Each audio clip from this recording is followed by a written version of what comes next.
Así que aquí tenemos una imagen de la molécula del cubano, que es un alcano que tiene una figura de cubo, y por esta razón es que es una de mis moléculas favoritas. Y puedes ver, por ejemplo, que en cada una de estas esquinas del cubo tenemos un carbono y que además cada uno de ellos está unido a un único hidrógeno, así que por esto la fórmula molecular del cubano es C8H8. Muy bien, entonces en principio algunos químicos decían que esta molécula no podría hacerse debido a que tiene muchísimas restricciones angulares, ¿verdad? Pero esta molécula fue hecha cerca de 1960 y digamos que se le ha estado buscando muchas aplicaciones potenciales en medicina y en explosivos en estos días. Y esto es porque podemos nitrogenarlo y hacer algunas cosas como el octanitrocubano o el heptanitrocubano, que son explosivos potenciales para el futuro. Ahora, lo que vamos a hacer en este video es ver si podemos darle un nombre al cubano utilizando la nomenclatura de UPAC. ¿Ok? Vamos a tratar de pensar en todas las reglas que hemos aprendido en el video de nomenclatura de compuestos bicíclicos. Ahora, si estamos tratando de descubrir cuántos anillos hay en este sistema, tenemos que hacer algunos cortes para descubrir cuántos necesitamos para obtener una cadena de alcano, digamos, abierta, sin ciclos, ¿verdad? Así que si empezamos en esta versión amarilla, y que quizás aquí faltó esta línea de aquí, si empezamos en ese lado, necesitamos ver cuántos cortes necesitamos para dejarlo como una cadena abierta de alcanos. Entonces podríamos hacer primero este, ¿verdad? Podríamos hacer primero este y ahí tendríamos un corte. Luego podríamos hacer el corte de este, ¿verdad? Y ahí tendríamos dos cortes.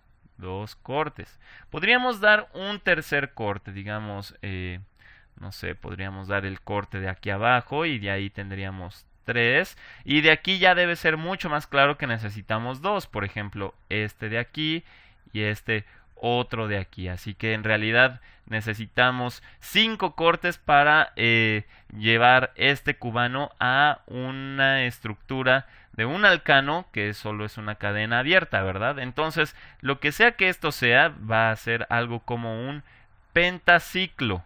Pentaciclo, muy bien. Y aquí vamos a considerar, vamos a hacer de cuenta que esto es una estructura bicíclica y aquí lo puse en blanco.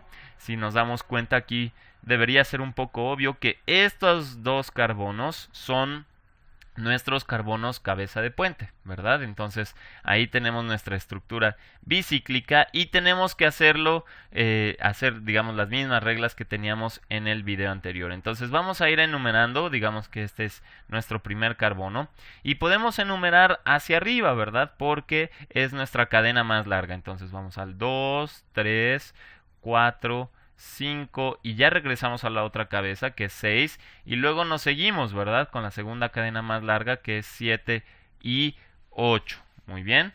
Entonces ya ahí tenemos la enumeración. Ahora simplemente hacemos las mismas reglas que cuando teníamos compuestos bicíclicos, ¿verdad? Pondremos en este primer número el número de carbonos que tiene la cadena más larga eliminando las cabezas y en ese caso tendríamos 1, 2, 3 y 4, ¿verdad? Tendríamos 4 átomos de carbono. Luego pondríamos cuántos átomos de carbono tiene la segunda cadena más larga, quitando las cabezas, y esos son 2, ¿verdad? Entonces tenemos 4, 2, y finalmente cuántos tiene la tercera cadena más larga, pero entre las cabezas no hay carbonos, así que tendremos un 0. ¿Ok? Entonces hasta aquí terminamos, digamos, considerando los compuestos bicíclicos. Ahora simplemente tenemos que considerar los enlaces que nos faltan. Por ejemplo, tenemos un enlace o hay conexiones entre el 2 y el 5. Entonces lo que vamos a poner es un 0 porque no hay carbonos entre el 2 y 5, pero están conectados, ¿verdad? Entonces aquí un 0, 2,5. ¿Qué otro tenemos? Un 0 entre el 3 y el 8, ¿verdad? Aquí. Entonces hay una conexión entre el 3 y el 8, pero sin carbonos, ¿verdad? En medio. Y finalmente tenemos esta conexión, entonces son 0 carbonos entre el 4 y 7, aunque están conectados. Y aquí cerramos nuestro corchete, ¿verdad? Aquí cerramos nuestro corchete y debemos terminar con el tipo de alcano al que nos estamos refiriendo. Y sabemos que el cubano tiene 8 átomos de carbono, entonces este es un octano. Muy bien.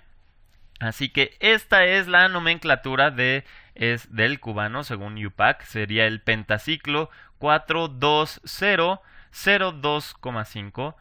Y aquí van puntos. Sería 03,8 y 04.7 octano. ¿Ok? Y en realidad hay muchísimas otras moléculas que son similares al cubano, que también son bastante interesantes. Así que algunas moléculas como el dodecaedrano podría ser uno que podría revisar si es que te gustó la estructura del cubano.